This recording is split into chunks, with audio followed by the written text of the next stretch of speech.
The concept seems so elegant, but what are the demographic tailwinds that are supporting this? So pre-pandemic, there was already a lot of demand for second homes. But historically, second home ownership has been out of reach to pretty much all but the top 1%. There's more people now post-pandemic that actually are really interested in living an enriched life. And the fact that this co-ownership model makes it possible in a way that wasn't really possible before has created a lot of demand for the product and translated into a lot of growth for our business.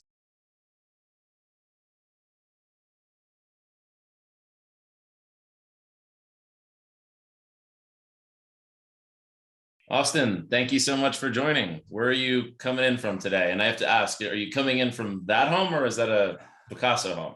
Hey, Brendan, it's great to be here. Thanks for having me. So I'm actually sitting in my primary home, which is in Napa Valley. But the home that you're looking at on the screen is a beautiful Picasso in Miami. It's called Fairhaven, just outside of Coconut Grove, which is, a pretty hot area in Miami. And I'm looking forward to visiting this home and other Picassos in Miami at some point very soon. Well, for those that aren't familiar, can you just tell people what the concept behind Picasso was and what it is today? So the concept is very simple. It's basically second home ownership at 1/8 the cost. And the way that we make that happen is through this concept of co-ownership, which means that a small group of people own a second home together. And the concept of co-ownership is not something that we invented. It's been around for a long time. Decades and decades, people have been co-owning homes together. But generally speaking, when people co-own homes, they're either friends who know each other or family members who have bought a home together or maybe inherited a home. But the structure is exactly the same. The difference with Picasso, though, is you don't have to know the other people. You just come to our website, find a property that's of interest to you, and you can buy 1/8 or 1/4, all the way up to 1/2 of the home, depending on how much you want to use it. And Picasso manages all the details, everything from designing the home to maintaining the home to paying the bills, so that you can just enjoy your second home without any of that hassle and headaches that would be typical of second home ownership. And, people, I imagine, might be thinking, well, how is that different than timeshare? I think people are conceptually familiar with timeshare, but how do you paint that distinction? Yeah, it's a common question that we get. So there's a number of differences, but I'll summarize just the top two. The first is the type of property. So timeshares tend to be hotels and commercial resort type properties with hundreds of rooms and thousands of members of the program. And these hotel rooms are split into increments of 52. So you might have 10,000 members of a timeshare project in the way that it's structured. With Picasso, these are not commercial properties. These are single family residential homes that occupy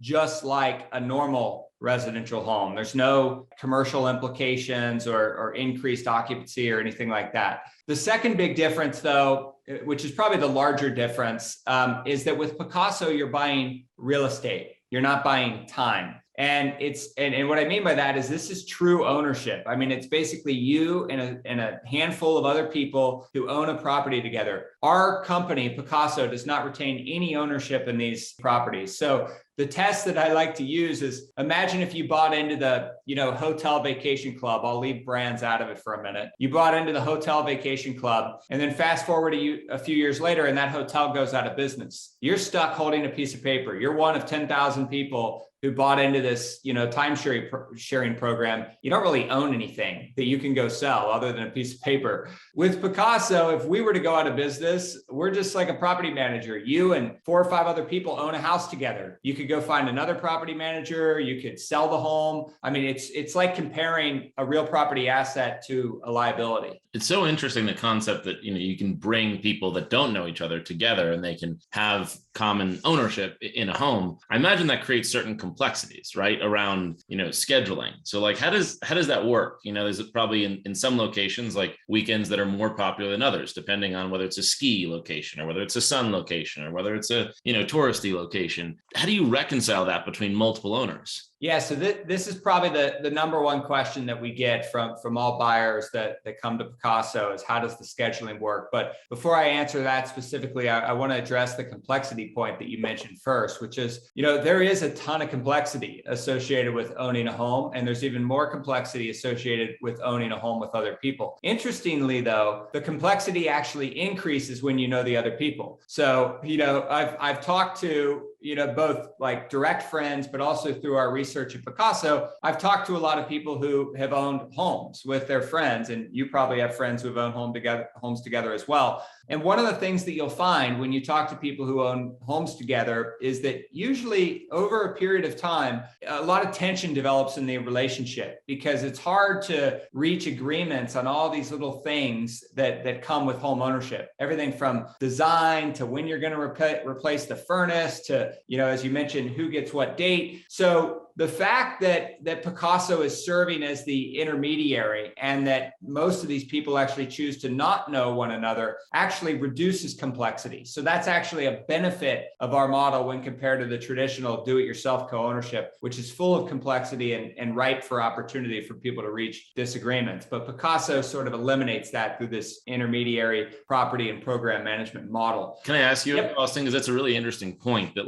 I do know people that have bought homes together and, on the face of it, it seems like, oh, that's super cash efficient. And yeah, if we're not going to use the home that much, why don't we? But then at least I've had the concern of, well, then the relationship becomes so fraught, right? And so complex because now you've taken an interpersonal relationship, whether it's a family relationship or a friendship. And as you said, you've layered in CapEx and you've layered in design and you've layered in, competitive scheduling. And there might even be a dynamic where they're trying to lease it out, right? On their own through Airbnb or through a short-term rental program. And so suddenly it seems to almost make not only the commercial relationship worse, but the interpersonal relationship worse. And what's interesting is you've almost built a tenancy in common stock program where it's arm's length. And by virtue of being arm's length, all of that complexity is stripped out of the dynamic of I want to own a fractional piece of a home. That's it. I want to own a share. That's exactly right. I mean, look, do it yourself co-ownership can work. I mean, some people figure it out, but I would say it's just ripe with flaws. I mean, even for the best and closest of friends who are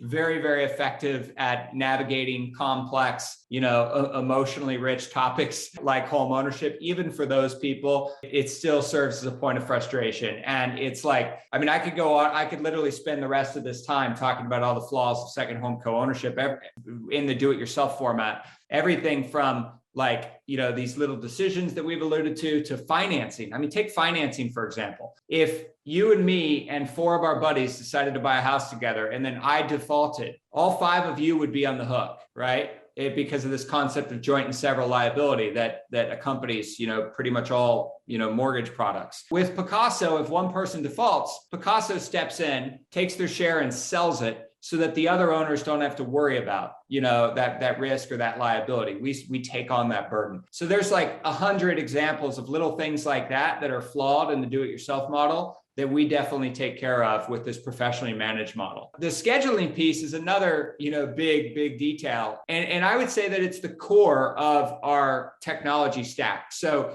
Picasso is like a tech-enabled, property management company, I guess, is the way that you could sort of loosely describe it. We describe it more as a platform, but I'm trying to sort of simplify the concept a bit. And behind the business, one of the technologies that we have is this calendar tool that we call Smart Stay. You can think of it like a shared Google Calendar, except for on the back side of the shared calendar, there's a bunch of logic and rules that determine how the calendar is shared to ensure that everybody has fair and equitable access. So if you own 1/8 of the home, you're going to get 1/8 of the peak time, 1/8 of the holiday time, 1/8 of the non-peak time. It's designed in such a way that no one person is able to dominate all the best dates. And the way that our owners think about this is by no means are you going to get 100% of what you want out of the calendar because you don't own 100% of the home, but you're going to get about 80 to 90% of what you want out of the calendar, but you're getting that for 80 to 90% less cost. And people are really happy to make that trade-off. Got it. And as you think about that, I imagine there's a lot of technology almost in solving that kind of Tetris-like jigsaw puzzle dynamic of how do you parse together, these different fractional ownership pieces in a way where like they're all getting access to the highest quality days. How has that been a material improvement from what exists today in timeshare? Like that scheduling technology. Can you walk me through that difference? So it's pretty radical. And I would say that there's a couple of things like features or I guess you describe them as like benefits that have been surfaced through our technology that didn't exist with the prior models. The best way to describe it would be that it's very dynamic. It's not static. It's not like at the end of every year, like with a customary scheduling software for the timeshare industry or scheduling approach to the timeshare industry would be this concept of a draft, where basically everybody puts in their requests for the following year. There's sort of a draft that happens with priority logic that gets applied to distribute the request, and then the calendar essentially gets allocated for the following year. With Picasso, it doesn't really work that way. It's like a dynamic rolling calendar where at any given point in time, what you're able to have for every 1/8 interest that you own, you're able to have 6 stays reserved at any given point in time within a forward 24-month period. So let's say that I have 6 stays in the books and I'm checking into my home, this week. As I check out of my home this week, one of those stays will free up and I can then go book my next stay, anytime within the next 24 months. So it's this like rolling dynamic system that is more consistent with the way that people actually use second homes, as opposed to this like sort of fixed, let's lay out every single day of the whole year in advance and then be locked into that, because realistically, that's not how people travel to their second homes. That is how people vacation. Many people will plan their vacations several months or even a year in advance. But when you go to your second home, you're not on vacation. Like I have a second home in Lake Tahoe. That's where this whole idea surfaced. And when I go to my second home in Lake Tahoe, I'm not on vacation. Like I'm just at my second home. I'm working from home. I'm like, it's just like my second life. And I think that's a big distinction here between like vacation travel, where you might be going to stay at an Airbnb, or you might be going to stay at a hotel.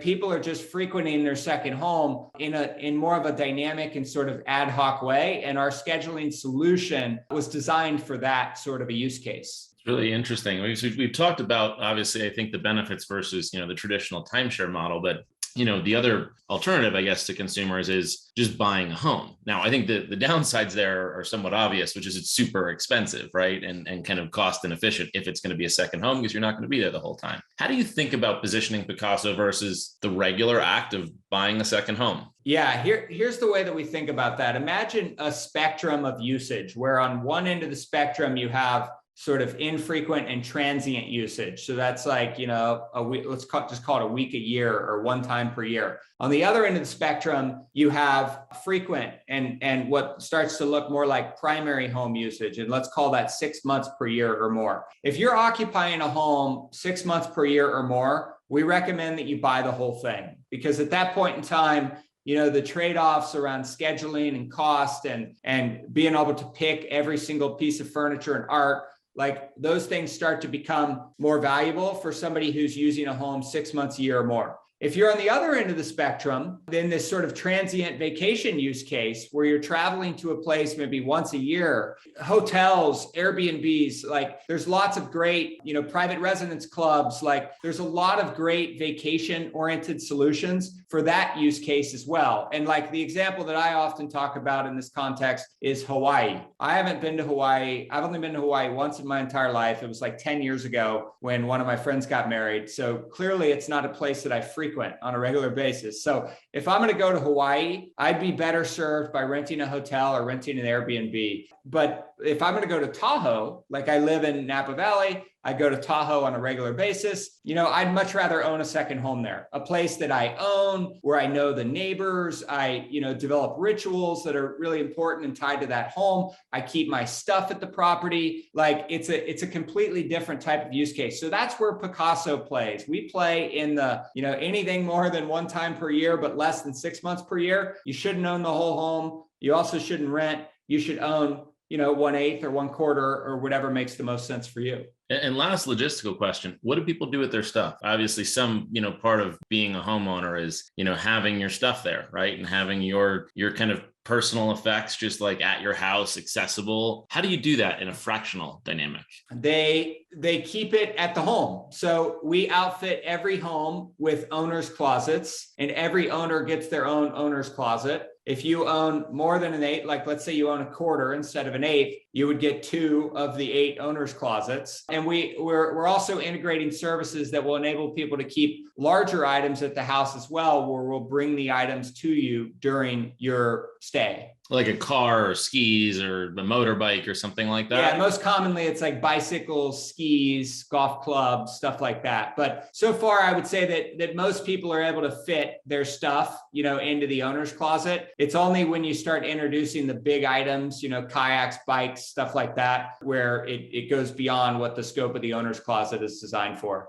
It's such a fascinating concept because it's kind of this marriage of, the hospitality dynamic, right? Of just like having access to a space that is on demand when you're somewhere that is not your primary location, but you're getting the benefits of ownership and kind of continuity of the relationship with none of the kind of challenges of shared ownership, which is inherently problematic. And I guess one of the questions, Austin, I have is the concept seems so elegant, but what are the demographic tailwinds that are supporting this? Meaning like consumers are changing, right? Consumers are moving around a lot more. And obviously you have this intersecting variable of COVID, right? We just kind of, a lot of people went to vacation markets and spent the last 2 years living there. Like, what are the demographic and kind of secular tailwinds behind Picasso's business model? Let me start with the pre-pandemic answer, and then I'll talk about how this has evolved post-pandemic. So pre-pandemic, there was already a lot of demand for second homes. It's not like COVID came out of nowhere and taught a lot of people that they need to own a second home. People were already thinking about second home ownership. When we surveyed, and they had been for decades, when we surveyed people pre-pandemic, we found that about 75% of the families that we surveyed aspire to own a second home. So this is like after primary shelter and food, families, once they have a little bit of discretionary income and savings, this is one of the things that people start dreaming about. But historically, second home ownership has been out of reach to pretty much all but the top 1%, because second homes are very expensive. They tend to be in more expensive markets, and they're highly underutilized. So like to pay, to buy 100% of something that's very expensive, that you're only going to use 10% of the time, it just doesn't make a lot of sense for most people. And it also makes it out of reach. So the demand has always been there. But what happened when the pandemic came along is the secular trend that was sort of accelerated here is that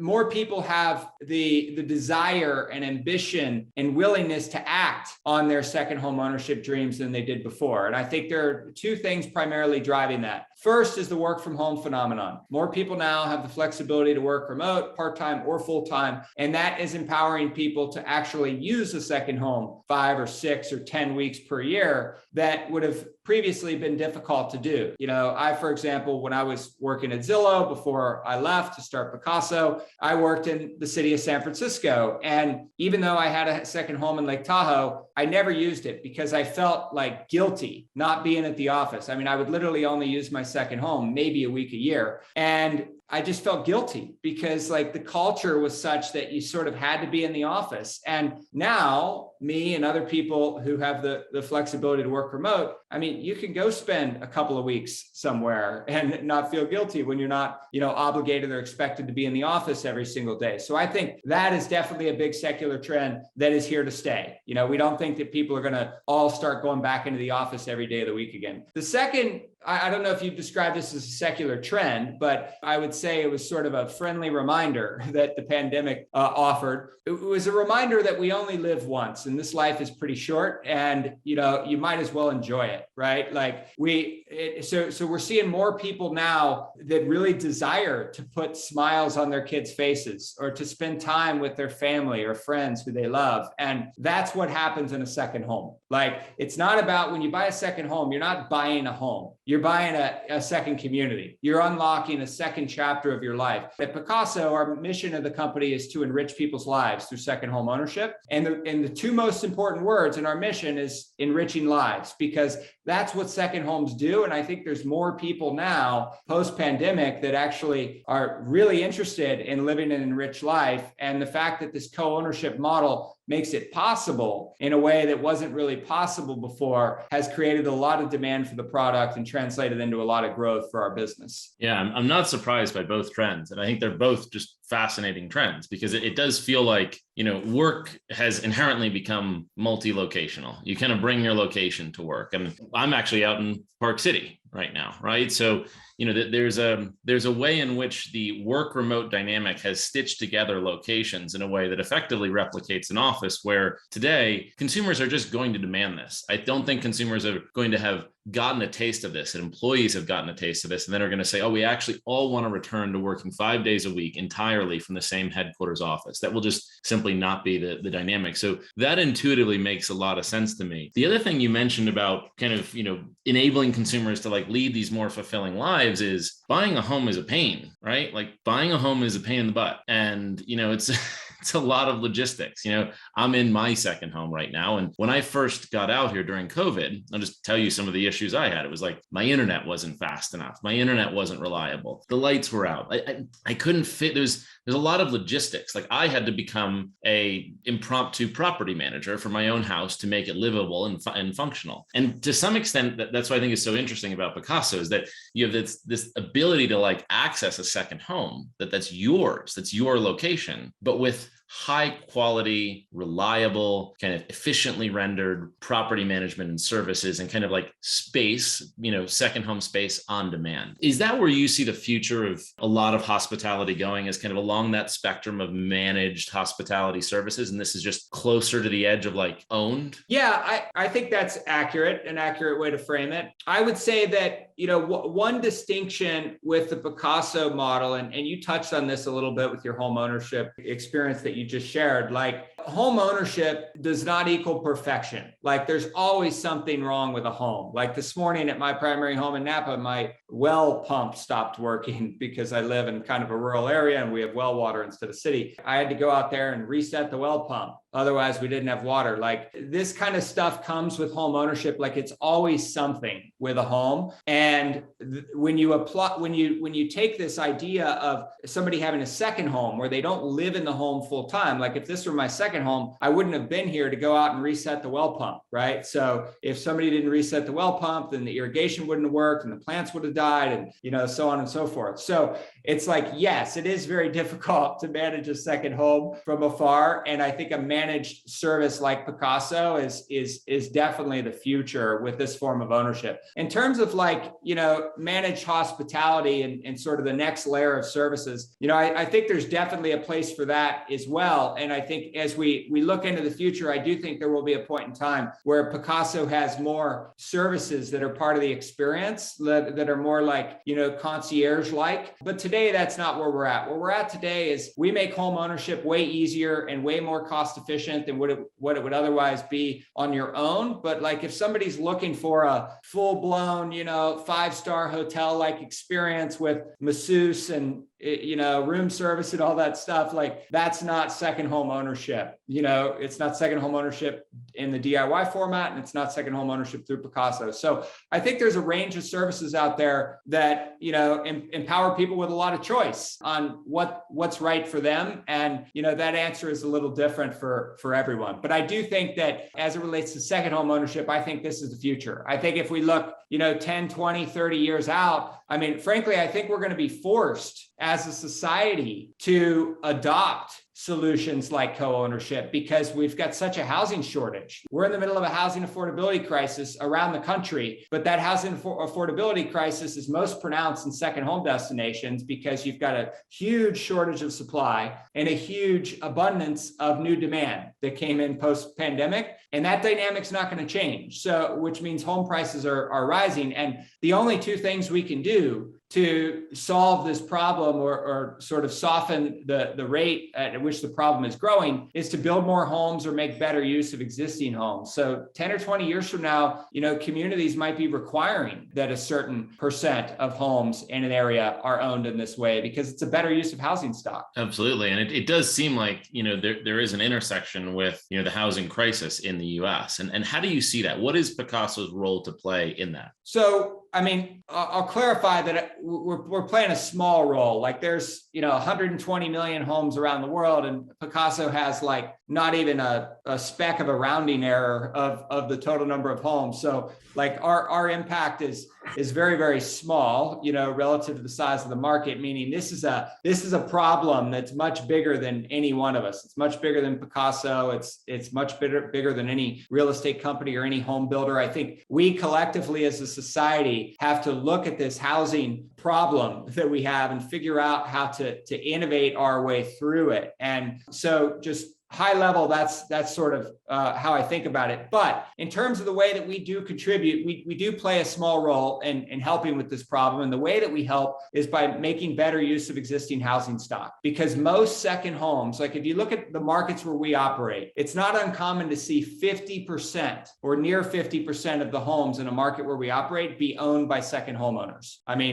There's a lot of second homes in these second home destinations where we operate. And most of those second homes sit vacant for 10 plus months per year. So what Picasso's doing is it's taking all this demand that just came into the market, and we're consolidating that demand into fewer homes. So every one home that Picasso does and supports is 6 or 7 other homes that we freed up for locals to buy as primary homes, right? So we're making better use of existing housing stock by consolidating demand, and that helps with the overall problem. But we need to do much more than that as a society. We need to build more homes. We need to be innovating on, sustainable and modular types of construction. We need to be embracing new sort of business model and land use innovations, such as accessory dwelling units. California just passed this thing called SB 9, which enables single family homes to basically be split into multifamily units. Like all of this stuff, co-ownership for second homes. We need to be doing all of this stuff to try to create more supply and consolidate demand into fewer homes. Otherwise, we're just not going to be able to build our way out of this, and home prices are going to continue to climb at a rate that becomes unsustainable. So what's next for Picasso over the next 5 years? Like, what's the big vision for the company? It's expansion. Like our vision, as I mentioned, our mission is about enriching lives, and the vision is to enrich as many lives as possible. So as we look out, 10, 20, 30, 50 years from now, however long it is that I have the fortune to be, part of Picasso, which I hope is for the rest of my life. I want to be at this company for the rest of my life. I hope that we can enrich millions and millions of lives. Like what started this idea, this is an idea, I forgot to share this in the opening, Brendan, but where the idea for Picasso originally surfaced was back in 2013 when my wife and I bought that second home that I mentioned in Lake Tahoe. At that moment, we were like most families who dreamed about owning a second home, but couldn't afford one. Like we didn't grow up with extra money. We never had a second home. Frankly, we didn't even know anybody that had second homes. This was like a pie in the sky dream that we thought we might accomplish one day. And wow, was it rewarding when we got to realize that dream and sort of open up this new chapter to our lives. It was a really powerful thing. And I just became inspired by making that dream possible for more people and doing it in such a way that we could have a sort of positive and sustainable impact on housing and on communities. So long term, I see Picasso available in almost every desirable second home destination around the world, empowering millions of people to realize their dreams and live what we describe as an enriched life. And obviously, you've built probably one of the, if not the fastest growing prop tech company of all time, certainly from a capital market standpoint. What excites you about what you're doing with your investors? And obviously, why did you want to bring Fifth Wall into your round? Well, first off, thanks for being part of it. We're just so fortunate to have Fifth Wall on the team. I've been following, my co-founder and I have been following you guys, I think since the very beginning, and have always just really respected and admired what you guys have built. We consider you, the leading prop tech investor and real estate investor, certainly in the country, maybe in the world. Like we really look up to what and admire what you guys have accomplished. And so when we think about company building, whether it's the people that we bring onto our team, to the directors that we bring onto our board, to the investors that we bring onto our cap table, we're always looking to surround the company with more great people who bring, experience and diversity and alignment around this long-term sort of infinitely minded mission that we have around enriching a lot of lives. So we're really excited to be working with you guys and all of our investors. And where we're headed next is just growth. We now are in a position where we have an amazing team. We have very strong product market fit. We've got a lot of brand awareness and audience that's growing super quickly, faster than we could have ever imagined. And we feel very fortunate and lucky, frankly, for how the stars have aligned for this business. And now it's time for us to just keep blocking and tackling. We need to make Picasso available in more markets. We need to continue to make sure that we're serving our owners well and scaling up at any pace, but particularly at sort of light speed pace that we're operating at. It's not easy. It's not easy to be operationally excellent while growing at hundreds of percent, year over year. So we need to stay focused on what matters most, which is our customers, and making sure that they are truly living enriched lives as a result of their second home ownership, and that we make that ownership experience as seamless as possible. Well, Austin, this has been so interesting, and obviously congratulations on what you've built in such, I think, a fast period of time, and building something that truly has innovated. And I think a space that consumers do need a better solution and a better business model and a better brand. And I think also has the potential to really enrich their lives, and has these implications with, where the US sits with respect to its housing crisis. So such an important business, obviously, that you've built, and one that we at Fifth Wall could not be more excited to be supporters of. So, thank you for sharing your thoughts. Congratulations on what you built. And we're looking forward to working together a lot more. Thank you so much, Brendan. Thanks, Austin.